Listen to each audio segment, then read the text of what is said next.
Federation of Social Justice Charities, Community Shares of Greater Cincinnati.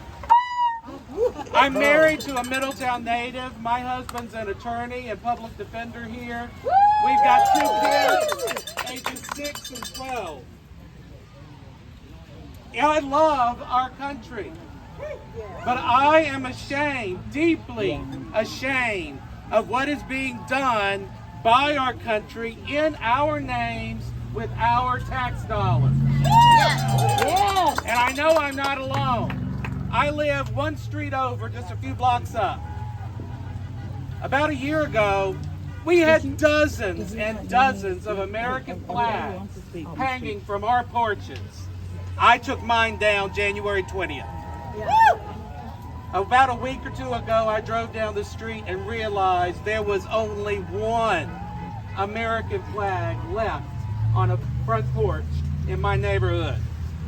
The rest of us see no reason to celebrate our once great nation as it is being raped by Elon Musk for his billionaire oligarchs and murdered by executive orders from our Orange King, with complete disregard for the Constitution, the rule of law, and the dignity and humanity of millions of Americans being actively harmed by their illegal and immoral actions.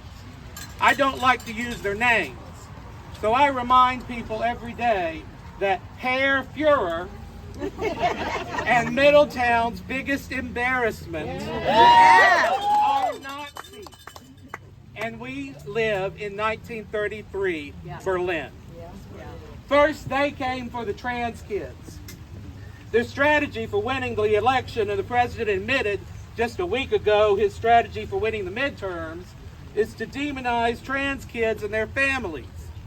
They spent $500 million on ads scaring people into believing little boys were walking into Rosa Parks Elementary up the street and coming home as little girls because they had a sex change surgery on the secretary's desk. Politicians that support these people are for they, them, not us, according to their ads. But they, them are people, and their lives are at stake.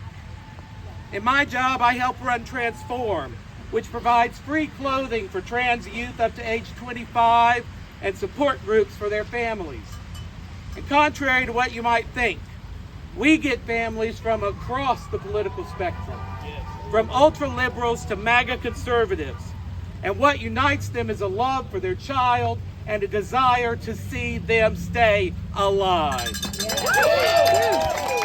These beautiful, wonderful, creative children know who they are, and they just want to be what God intended them to be.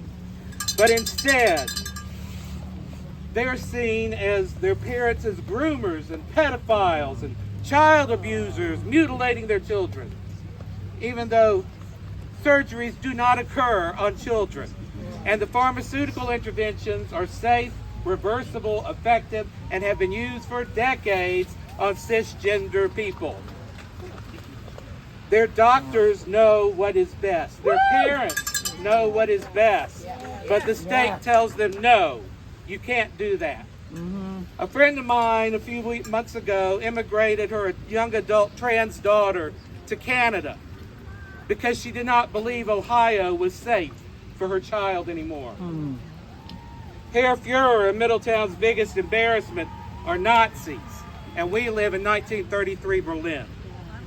Then they came for the immigrants, falsely demonized as criminals, let out of prison solely to come across our border and prey upon innocent white folk.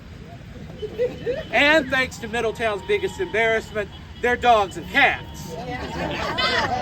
Innocent families simply seeking a better life for their kids become the target of slander to get votes. They're animals, they said. They're gang members, they said. And in truth, most of them are either legally seeking asylum in our country, or they came across the border in the nod and wink economy we've had for a century to let people in, to be exploited, and do jobs that the people here don't want and won't pay. Now that economy is going to explode as the government starts exploiting them for a theater of cruelty to get votes and power that doesn't address any real problems and instead destroys millions of lives on both sides of the border. We work with several charities in the local immigrant community, and the people they see are terrified. They're scared to send their kids to school, scared to go to work, scared to go to the grocery store. People with no criminal history whatsoever could be picked up at any moment and whisked away because of the shift from rhetoric to action, openly depriving them of rights guaranteed to them under our Constitution, regardless of status. Disappearing people to a concentration camp prison without due process, including, as we now know, innocent people with legal protections to stay in this country, revoking student visas over college students expressing their constitutionally protected freedom of speech. These are tests to see how far they can go, because Herr Fuhrer and Middletown's biggest embarrassment are Nazis, and we live in 1933 Berlin. Then they came for DEI, which is their code word for any job held by a person of color or a woman. Women's health care, the ability to vote, Medicaid, USA, the Institute for Peace, the Department of Education, Social Security, civil servants, librarians, school teachers, meteorologists, infectious disease management, park rangers, cancer researchers, HIV researchers, civil rights divisions, disability rights enforcers, veterans, food pantries, Meals on Wheels, consumer protections, and so much more, because Herr Fuhrer and Middletown's biggest embarrassment are Nazis, and we live in 1933 Berlin. During the first administration of the Orange Menace, I tried to shield my 5-year-old son from as much news as possible.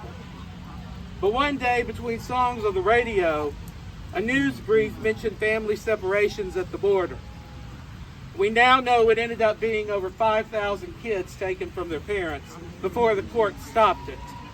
But this report ended with nearly 2,000 children separated from families. With worry in his voice, my son asked 2,000 children separated from their families, why? And I tried to explain, well, there are people who live in places not as nice as we live, and a lot of bad things happen to them. So they want to come here and live in our country where they're safer. But some people don't want them here. So the president is being very mean when they come here and takes their children to try and keep them from wanting to come here any longer. Why would he do that? I paused trying to find words that my 5-year-old would understand. And I settled on because he's evil. Yes. Will Trump take me away? No, baby, we already live here, so he won't take you away. And we're not crossing a border, so there wouldn't be a chance for them to do that. And I wouldn't let them. But what if we go to the border? What if we don't know we crossed it? I told him that's not going to happen. I had to reassure my 5-year-old son that the President of the United States was not going to kidnap him from his family. I never in my wildest imagination thought that's something I would have to do in the United States of America. Yeah. But we did. And today, if we had that conversation, I don't think I could, in all honesty, reassure him. He has 2 dads. Queers are on the enemies list. One of them's an attorney. Lawyers are on the enemies list. Damn. The other one works with Planned Parenthood, trans kids, undocumented immigrants, and virtually everyone else on his enemies list. If they're willing to take people with no gang affiliation, no criminal history, and legal status to be here and ship them to a concentration camp in El Salvador without due process, don't think they won't do the same to every person standing here. Yeah. Just because you're a citizen. Nope. Due process is the only way to prove you are a citizen. Without it, you're another undesirable. 2 weeks ago, we took our kids to the Trenton post office to get passports. Just in case it gets too bad and we have to flee the country. I love my country. I don't want to leave. I can't afford to leave. But as a student of history, I know what can happen and to be prepared. In my spare time, I run Dolly Parton's fan website. She is my North Star.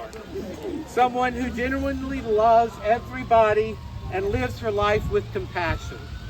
And one of my favorite songs of hers is called Light of a Clear Blue Morning, where she says, it's been a long, dark night, and I've been waiting for the morning. It's been a long, hard fight, but I see a brand new day a-dawning. I've been looking for the sunshine.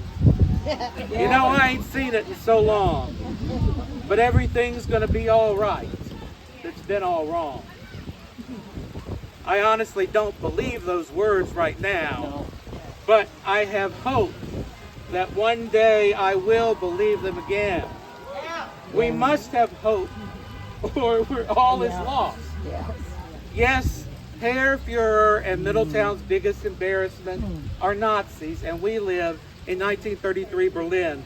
But there was also May 8th, 1945 Berlin, when our grandfathers and great-grandfathers defeated the Nazis and put an end to fascism in Europe. I pray for that day in my own country, the day when we can sing, I can see the light of a clear blue morning. I can see the light of a brand new day. I can see the light of a clear blue morning. And everything's gonna be all right. It's gonna be okay. And until then, fight on! Yeah!